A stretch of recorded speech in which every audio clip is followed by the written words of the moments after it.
napanze projet yo kwiyamamariza perezida. Murabyumva gute ibyo bintu? uvuze nk'inshuti zanjye nabazanye hano kugira ngo mbatere bageze icyo gitekerezo. Murabyumva napanze projet yo kwiyamamaza nk'aba perezida nkajya mbayobora neza 5 kuri 5. Reba nkawe iki gikoto cya bita nkugurira igipapa gishyashya nawe uri kubyumva. Kare perezida Dodo ibintu twambaye none se uko umuntu yambaye icyo bivuze ko atakuyobora. Umva nkubwire bro, turi inshuti yawe ako jya umenya ko wavutse amatara yaka. Man, mfite imyaka 25 sibyo? Icyo gihe mvuka wowe ntago wari uriho sibyo? Nubwo ubaye inshuti yanjye turi i Kigali ntago uzi ubuzima bubi nabayemo. Reba perezida yataje uyinki wacu ndo shamva butinde bari butwishe, niyo mpamvu nanjye nize avuga ati nanjye nze ngomba kuzaba perezida. Rero nabazanye no inshuti zanjye mbabwire ko ushaka kwiyamamaza ngo mbe perezida, ahubwo nta kuntu mwakigikira mani ngo mungende inyuma inshuti zanjye mani. ushaka kwiyamamariza? Ndashaka kuba perezida. Amahirwe yawe rero utugishije inama utarajyayo. Inama nakugira nge nuko utajyayo. Kose mani nk'inshuti zanjye namwe nawe se igitekerezo cyanye nago, ariko nta nubwo nasobanukiye neza. Ushaka kuba perezida wawe w'ikimina, perezida w'abanyonzi, perezida uyoboye u Rwanda. Iki reba hano perezida uyoboye u Rwanda rwose. Ariko reka mureke dupanga akantu. Urampijwe banza wumva ceceka wewe uri kutugisha inama, ceceka wumve inama y'abakuru. Wenda kuruta duceceka si petit bituza mbanza kukugira inama. Uri kumva ushaka kwiyamamariza kuba perezida? Ndashaka ko ariko urabona bitambira ntagira amarutuntu kudusura. Ndi kubyumva. Wewe ikintu ntabona wakiyamamariza perezida w'abanyonzi. Oya rwose aho perezida w'abanyonzi aho tarakorana nta nshuti. Reka mabwire uri kumva iki ni igitekerezo mfite. Urampijwe impita nk'ibihumbi 200. Nawe umijwe impita nk'ibihumbi 200. Ruswa ahubwo wenda kujyana na polisi. Aho yaba ari ruswa gisi. Nubwo turi inshuti ndakujyana kuko oya nyine basi mwekayidumane. Erega mane mujye mumenya ko umuntu biba reba igitekerezo cyose. Mfite ibitekerezo byinshi ariko mwese muri kubipfobya mane. Iyo ni ruswa. Yaba ari ruswa. Ndabizi ko buri wese yakiyamamaza, ariko hajemo gutanga amafaranga. Iyo ni ruswa. Umenya ko wavutse amatara yaka. Navutse amatara yaka ariko uzi ibintu nazajya nkuba nahiguha imodoka ikintu inzu ibintu byose mwajya mushaka najya mbiba nk'abantu bafashije nyine gufata igihugu. Ibyo wakora byose ntago wakora ibiri hejuru y'ibyo perezida yakoze. Dusigaye tugenda nta vumbi ridukoraho. Reba imihanda y'umukara kera twabaga muri Nyakazi dusigaye tuba mu mataje, none ngo mu mabati. Iwanyu baba mu nzu imeze ute? Sitegura natabashyira babaye. Oya kadastri. Oya ntatanguye etaje. Yanzatora perezida. Perezida wanjye ngomba kumushyigikira. Cyakoza ni wiyamamaza kuba perezida w'abanyonzi. Ndakugiye. Urwango mu nyanga umenya ari rwinshi cyane. Mu nyanga urwango rwinshi imana. Perezida w'ikimina baba bicaye ahantu w'abanyonzi wapi ndababwira ibintu byose nazabagezaho. Mutuze agira umuntu ndira kumvugiramo. Vuga nyakubahwa turakumva. Nyakuba uri kumwe nawe najwe byanjye uzama none ngo nyakuba koba bangututusha nuko cyaka kuzamira. Kugira ubwo busuza ngo wagezaho ngo wati. Urabona iyi mihanda uri kumva natakira mu kaburimbo. Uri kumva bwaki bira ari amazi yose ubona ari kumeneka hasi. Natangena mu ngana ngatankura moji ukiri mwirwamo. Wanyuse ni abo urabona utaratonde mata.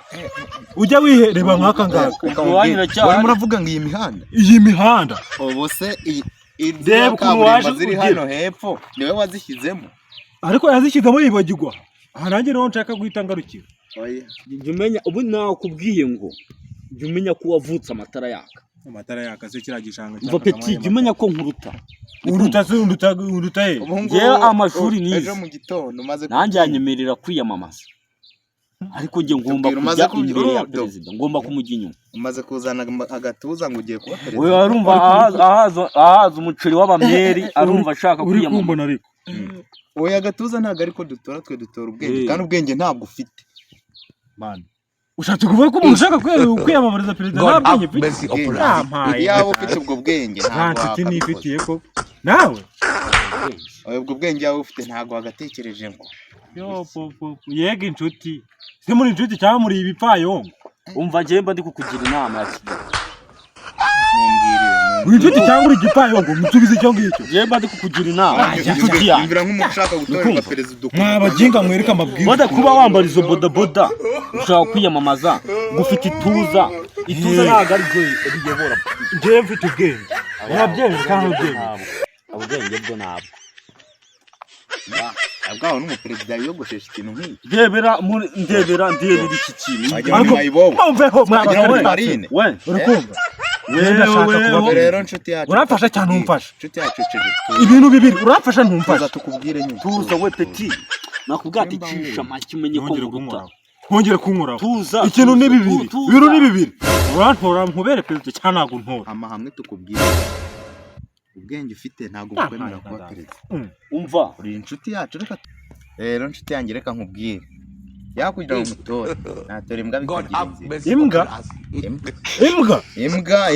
imbwa akuse bro kuko uri inshuti yanjye uri kumva gutora perezida wari bwabone umuntu yiyamamaza ubu uzagena n'ibirongo byo mu mutwe aka karongo niko bazaza baje kureba bazavuga turikira buriya kwiyamamaza wakiyamamaza ariko ugira ibintu by'isuku urange banyita buri cyangwa bari paraje marange reba hano reba ndikumva inama nakugira bayo tujya inyuma y'umusaza perezida tumutore amajwi yacu yose uko twaravugisha mutuma n'umushyushyira nariyunciramo we reka babwize ukuri jewe umwanzuro n'uwo ndaba perezida byanga bikunda nta gutora nushaka ijwi ryawe ijwi ryawe ntabwo ugomba gutora perezida ntabwo ugomba kumutora ntabwo ugomba kumutora reka mbabwire ntabwo ugomba gutora perezida uratora perezida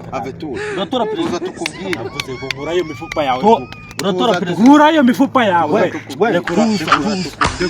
tuza yuko uri gufata perezida urabizi cyane ni perezida wari uri gufata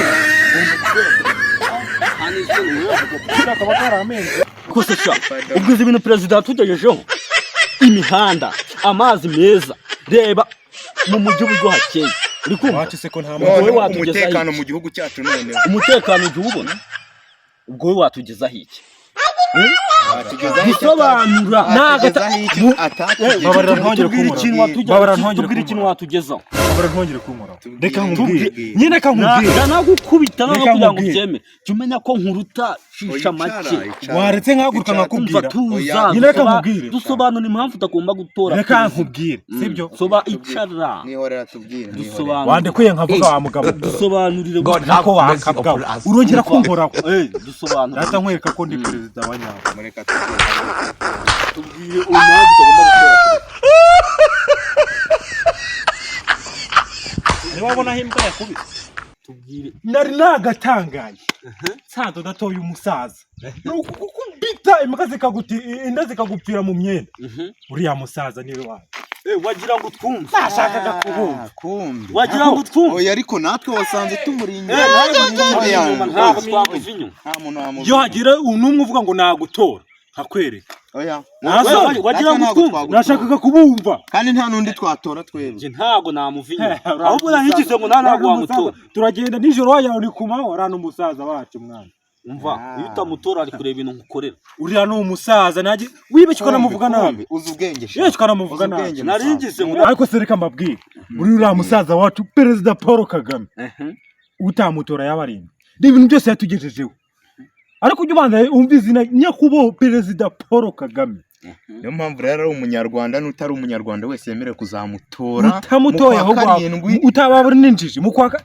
ahubwo ufite irangamuntu ndayifite tuzajyana rwose mite muhijwe ijyanye nimba utaranatora na rimwe ugomba kujya ahantu bakibaruza nawe ukazatora mu kwa karindwi twese ku murongo ugomba kujya kuri lisite y'itora nawe nimba utaratora nayigiyeho mu kwa karindwi byabaye mu kwa karindwi twese ariko umbaze ubu ngubu ngo niyo usanga utazatora perezida Paul Kagame nari kugukorera bazata ahubwo ndaryama nkumva mu kwa karindwi hati ahubwo ndaryama ubu hari umuntu ujya uryama ngo asinzire nkanjye kubera ko mfite perezida Paul Kagame. Umutekano ni wose neza kabisa.